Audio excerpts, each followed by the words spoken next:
আসসালামু আলাইকুম, welcome to serious আজিম। ভিন্ন ধর্ম মতাদর্শী যারা শুনছেন সবার প্রতি আন্তরিক কৃতজ্ঞতা। একটা ব্যাড নিউজ দিয়ে আলোচনা শুরু করতে চাই। ইনফ্যাক্ট ব্যাড নিউজ হচ্ছে দুটা।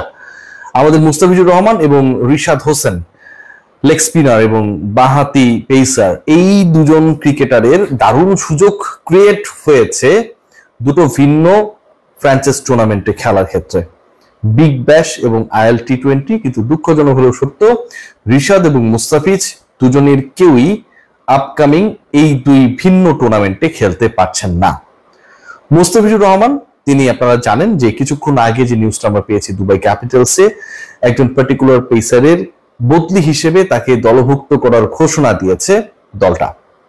আবার একই সাথে রিশাদ হোসেনের ব্যাপারে আমরা সবাই জানি যে হোবার্ট হারিকেন্স বিগ ব্যাশের টিম, এবং যেই দলটার সাথে রিকি পন্টিং এর মতো গ্রেটের নাম, one of the greatest cricketers, তার নাম ইনভলভ, এবং সেই দলের হয়ে প্রত্যেকটা বিগ ব্যাশ মৌসুমে রিশাদ কোনো না কোনো ভাবে প্রস্তাব পান যে তুমি ভাই যদি একটু ফ্রি থাকো আমাদের হয়ে খেলবা কিনা। এবারও রিশাদের খেলা হচ্ছে না বললেই হয়। কেন এই ঘটনা ঘটছে? বাংলাদেশের যেই ক্রিকেটাররা আলটিমেটলি আপকামিং, আপনারা সবাই জানেন যে টি20 ওয়ার্ল্ড কাপের খুবই গুরুত্বপূর্ণ অংশ, এবং টি20 ওয়ার্ল্ড কাপ ইন্ডিয়াতে অনুষ্ঠিত হবে।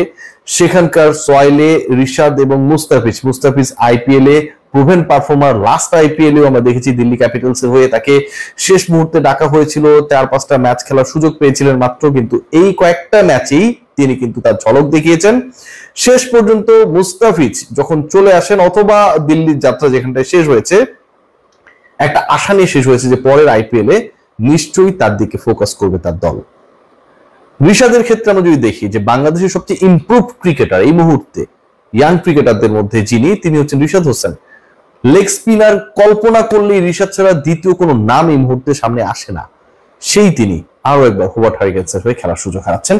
বেসিক রিজন যেটা, সেটা হচ্ছে the same schedule almost will be followed by the BPL. আপনারা সবাই জানেন যে টি20 ওয়ার্ল্ড কাপকে কেন্দ্র করে বিপিএল এর যে পরিকল্পনা, প্ল্যান, এবং একই সাথে আপকামিং জেনারেল ইলেকশন আপনারা সবাই জানেন, সেটাকে সামনে রেখে বিপিএল শেষ করার ডেডলাইনটা হচ্ছে 15 জানুয়ারি। 15 জানুয়ারির মধ্যে বিপিএল কে শেষ করতে হবে।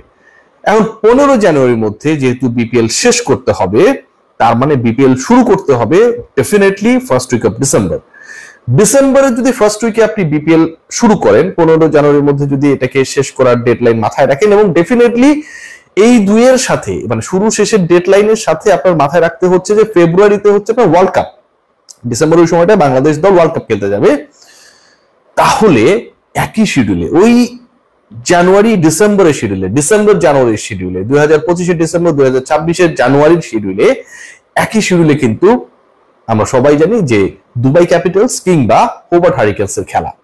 একটা হবে দুবাইতে, আপনারা সবাই বুঝতেছেন, আর একটা হবে অস্ট্রেলিয়ায়।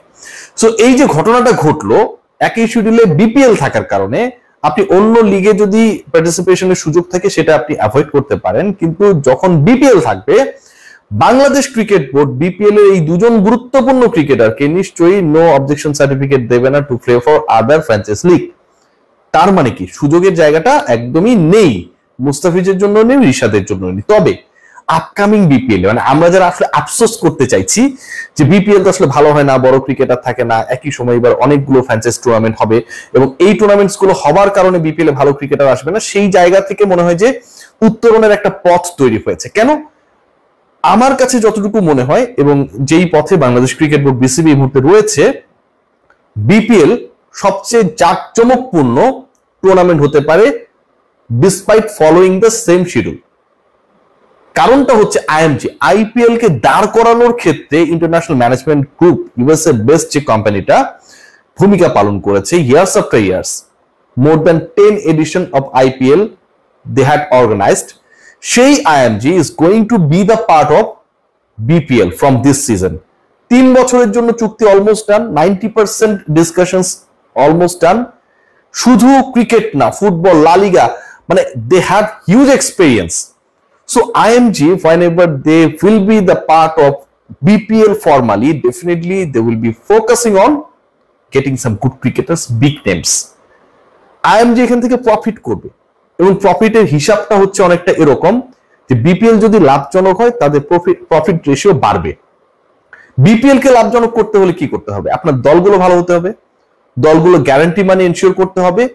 মোস্ট ইম্পর্টেন্টলি মাঠে দর্শকের সাথে স্পন্সরশিপটা ডিপেন্ড করবে how many good cricketers, great cricketers, exciting cricketers of the tournament of the format you can bring here.